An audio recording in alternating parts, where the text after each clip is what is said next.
والصلاة والسلام على سید الانبیاء والمرسلین اما بعد فاعوذ باللہ من الشیطان الرجیم فاسجدوا للہ واعبدوا۔ صحیح مسلم میں 488 نمبر پر ایک بڑی خوبصورت اور سبق آموز حدیث ہے ہم سب کے لیے۔ صحابہ کرام رضوان اللہ تعالی علیہم اجمعین کے بعد تابعیوں میں سے ایک بہت بڑے اسکالر معدان بن ابی طلحہ ان کا نام تھا رحمہ اللہ تعالی۔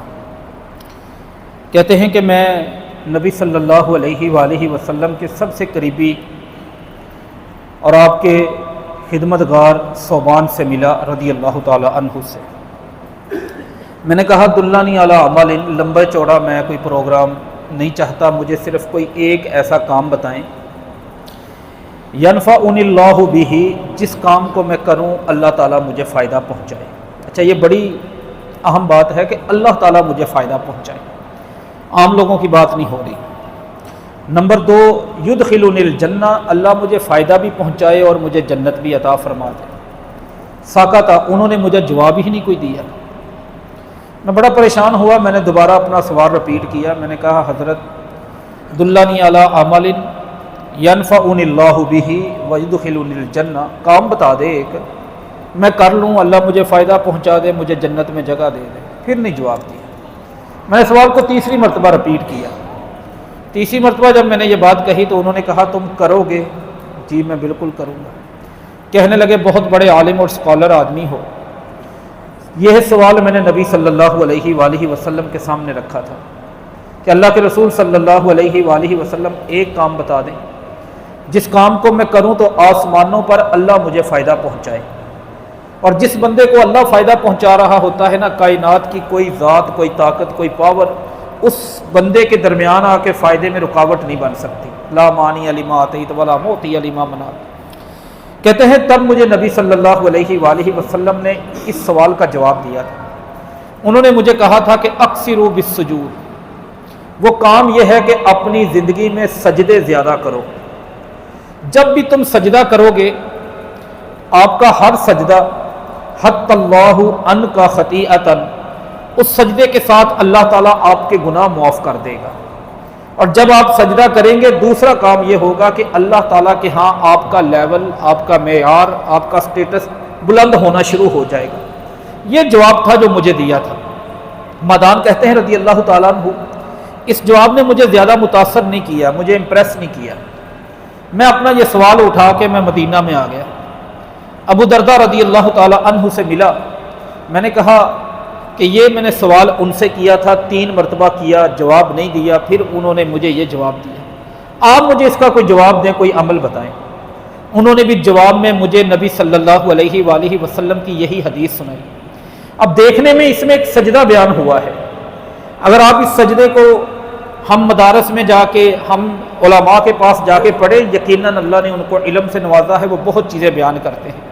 لیکن اگر آپ اس کو ایک دوسرے اینگل سے دیکھیں کہ اتنے بڑے سوال کے بعد نبی صلی اللہ علیہ وآلہ وسلم اس بندے کو سجدے پہ کیوں لگا رہے ہیں؟ جتنا کام اس وقت ہمارے اسلام کو مٹانے کے لیے کفار کی طرف، ویسٹ کی طرف سے، یورپ کی طرف سے، مغرب کی طرف سے ہو رہا ہے نا، اتنا شاید دنیا میں کسی جگہ پر بھی نہیں ہو رہا۔ صرف میں ایک رائٹر کو جانتا ہوں، ہاروے اس کا نام ہے، امریکن ہے، اس نے 2000 سے لے کر 2015 تک 102 بکس اور آرٹیکلز اسلام کے خلاف اس نے لکھے۔ اس کی ریسرچ جو سجدے پر ہے، اگر آپ پڑھیں تو آپ حیران ہو جائیں۔ یورپ کا ایک بہت بڑا اسکالر ہے، سر ولیم اس کا نام ہے، کتاب کا نام ہے A Study of Spiritualism، روحانیت کا مطالعہ۔ وہ کہتا ہے میں مسلمانوں کے دین سے اختلاف کرتا ہوں، میں مسلمانوں کے پیغمبر سے نفرت کرتا ہوں، نعوذ باللہ من ذالک، لیکن ایک کام ہے مسلمانوں کے اندر، میرا دل چاہتا ہے کہ میں اپنے ملک امریکہ کے اندر یہ لاگو کروا دوں کہ ہر بندہ یہ کام کرے۔ وہ کام کون سا ہے؟ اپنا سر سجدے میں رکھنا۔ یہ سجدہ اتنی عظیم عبادت ہے، سیدنا عبداللہ ابن عمر کی حدیث ہمیشہ یاد رکھیے گا اس مسئلے میں، سنن الکبریٰ للبیہقی میں آتی ہے، صحیح ابن حبان میں 1734 نمبر پر، 1734 نمبر پر۔ عبداللہ ابن عمر کعبہ کے صحن میں بیٹھے ہوئے تھے رضی اللہ تعالیٰ عنہ، ایک بندے کو دیکھا نماز پڑھ رہا ہے، اتنابا، بڑی لمبی نماز پڑھ رہا ہے، ایسے لگتا تھا جیسے قیام کے اندر پوری سورۃ البقرہ اس نے پڑھ لی۔ जुबैर बिन नुफैर कहते हैं रदी अल्लाह तआला अन्हु, मैं भी मौजूद था। अब्दुल्ला इब्न उमर ने कहा कि आपकी ड्यूटी है, ये बंदा बड़ी लंबी नमाज पढ़ रहा, जब ये नमाज कंप्लीट करे ना, इसे बुला के मेरे पास ले आना। उसने नमाज मुकम्मल की, मैं बुला के लेके आया। मैंने कहा उमर इब्नुल खत्ताब के बेटे अब्दुल्ला आपको बुला रहे हैं। आ गए, मैंने सामने उनके बिठा दिया। कहने लगे कि आपकी नमाज मुझे बड़ी अच्छी लगी, आप नमाज बड़ी लंबी पढ़ रहे थे। मैं चाहता हूँ कि एक मैंने हदीस सुनी है नबी सल्लल्लाहु अलैहि वसल्लम, वो मैं आपको सुना दूँ। आपकी इस खूबसूरत नमाज के ऊपर, आपके लंबे सजदे के ऊपर, सजदे के अंदर बेपनाह तस्बीहात के ऊपर, और वो दुआ क्या है, वो हदीस क्या है। कहने लगे सुनो, नबी सल्लल्लाहु अलैहि वसल्लम ने फरमाया था, जब भी कोई बंदा राजुल कामा खड़ा होता है, युसल्ली नमाज पढ़ना शुरू करता है, उतिया भी ज़नूबी ही, उसके जितने भी गुनाह होते हैं सारे अल्लाह इकट्ठे करवा के ना उसके कंधों पर, उसके सर पर रखवा देता है। कुल्लमा राका व साजदा, जब वो बंदा अपना सर सजदे में रखता है, जब बंदा अपने रुकू में जाता है, तो उसके जो सर के ऊपर गुनाह फरिश्तों ने रखे होते हैं, जैसे सर पे रखी हुई चीज़ झुकने की वजह से नीचे गिर जाती है, सारे गुनाह उसके कंधों से नीचे गिर जाते हैं। अगर आप खुशू व खुजू के साथ, दिल आपका हाजिर हो, आप नमाज की 2 रकतें पढ़ के निकलें, अपने आप को बड़ा हल्का महसूस करेंगे। इस हाथ में आपने 5 kg का शॉपिंग बैग पकड़ा हुआ है ना, आप 10 मिनट ट्रैवल करें, सफ़र करें, आपका हाथ थक जाएगा, लेकिन यूं ही आप रिलैक्स होंगे, उसको नीचे रखेंगे, आपका हाथ सुकून महसूस करेगा। ऐसे ही गुनाहों के अंबार हमारी गर्दनों पर होते हैं, हमारे सर के ऊपर होते हैं। पैगंबर के पास आके एक बंदे ने कमाल की खिदमत की। जामे तिरमिज़ी में, सुनन नबी दाऊद में हदीस है, नबी सल्लल्लाहु अलैहि वसल्लम ने फरमाया, सल तोता हूँ, मांग जो मांगोगे वो मिलेगा। उसने क्या मांगा था? अल्लाह के नबी सल्लल्लाहु अलैहि वसल्लम, मैं चाहता हूँ कि असअलु का मुराफ़क़तक फिल जन्ना, अल्लाह मुझे जन्नत में वो जगह दे जहाँ पर आपने होना है। तो नबी सल्लल्लाहु अलैहि वसल्लम ने पैगंबरों वाली जगह जन्नत में, ये बड़ी काबिल गौर बात है, जन्नत में पैगंबरों वाली जगह पर जाने का रास्ता क्या बताया? फरमाया आइन्नी अला नफ्सिक बिकसरतिस सुजूद, अपनी ज़िंदगी में सजदे ज़्यादा कर दो, अपनी ज़िंदगी में सजदों की तादाद मिकदार बढ़ा दो। नबी सल्लल्लाहु अलैहि वसल्लम ने फरमाया, सबसे ज़्यादा दुआ कब कबूल होती है? सबसे ज़्यादा दुआ कब कबूल होती है? सही मुस्लिम में 1015 नंबर पर हदीस। फरमाया अक़रबु मा यकूनुल अब्दु मिन रब्बिही व हुवा साजिदुन, जब बंदे का सर सजदे में होता है, उस वक़्त उसकी दुआ सबसे ज़्यादा कबूल होती है। लोगों ने पूछा क्यों? फरमाया अक़रबु मा यकूनुल अब्द, जब बंदा सर सजदे में रखता है, उस वक़्त सबसे ज़्यादा अल्लाह के करीब हो जाता है, सबसे ज़्यादा अल्लाह के करीब। मलेशिया, पाकिस्तानों मुल्क मुसलमानों के अंदर मलेशिया एक बहुत एडवांस कंट्री है, बड़ा जदीद मुल्क समझा जाता है। मुस्लिम जो ब्लॉक है ना, इसके अंदर अगर आप वहाँ पे पढ़े, बहुत बड़ी एक यूनिवर्सिटी है, उनके एक साइंटिस्ट हैं, बड़े मशहूर साइंसदान हैं उनके साइंटिस्ट, उनका नाम है सर हाजिम। उन्होंने रिसर्च करते हैं, उन्होंने रिसर्च की, एक 10 बंदे उन्होंने चुने, 10 बंदों के ऊपर दिमाग के 4 हिस्से, फ्रंटियर, सेंट्रल, फ्रंट हिस्से पर, दरमियान वाले हिस्से पर, पीछे वाले हिस्से पर इंपीरियल।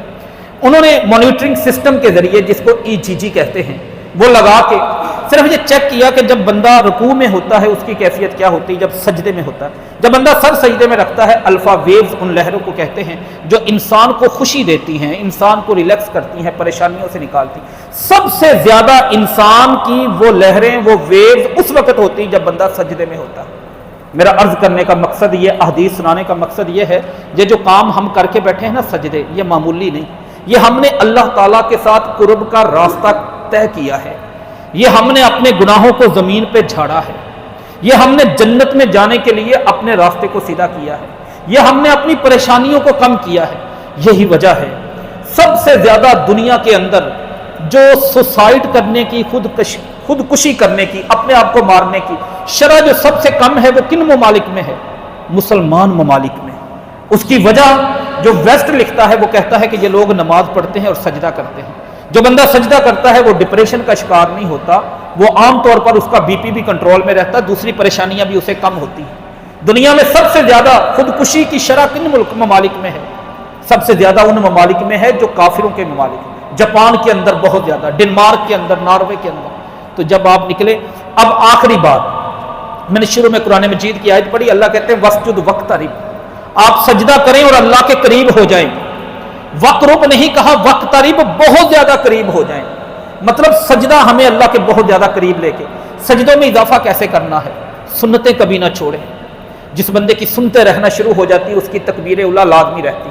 آپ سٹڈی کر لیں، آبزرویشن میں آپ لے آئیں وہ بندہ. جو بندہ سنتیں نہیں نہ پڑھتا، 5 نمازوں میں سے کسی نہ کسی نماز کی تکبیر اولا اس کی رہ جائے گی. جس کی تکبیر اولا رہنے لگتی اس کی جماعت رہ جاتی، جس کی جماعت رہ جاتی اس کی نماز رہنے لگتی. سجدوں کی کثرت کیسے کرنی ہے، اس کے اتنے انعامات ہیں، اتنے پھل ہیں، اتنے اچھے نتائج ہیں، اتنی ہماری کامیابی ہے. کیسے؟ سنتوں کا اہتمام، نوافل کا اہتمام زیادہ سے زیادہ کریں. اللہ تعالیٰ سے دعا ہے اللہ تعالیٰ اپنی زندگی میں سجدے کی اہمیت کو سمجھنے کی اور اس پر عمل پیرا ہونے کی توفیق عطا فرمائے. وما علینا الا البلاغ المبین.